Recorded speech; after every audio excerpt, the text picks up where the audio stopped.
নমস্কাৰ। আজি সন্ধিয়া সংবাদ মাধ্যমৰ যোগেদি এটি খবৰ লাভ কৰিলোঁ যে অসমৰ মুখ্যমন্ত্ৰী মাননীয় ডক্টৰ হিমন্ত বিশ্ব শৰ্মাদেৱে কেবিনেট বৈঠকত এটি কথা ঘোষণা কৰিছে যে মোক তিনিচুকীয়া জিলাত এটি তৃতীয় বৰ্গৰ চৰকাৰী স্থায়ী নিযুক্তি প্ৰদান কৰা হ'ব বুলি খবৰটো পাই মনত যথেষ্টখিনি সকাহ অনুভৱ কৰিছোঁ।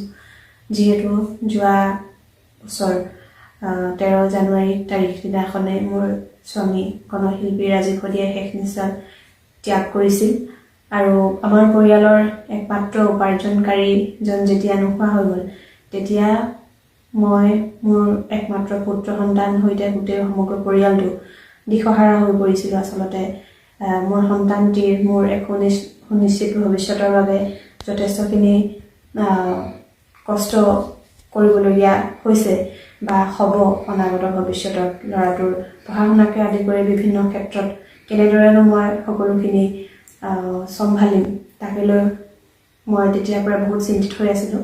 আজি এই খবৰটো লাভ কৰি মনৰ চিন্তাখিনি কিছু লাঘৱ হৈছে।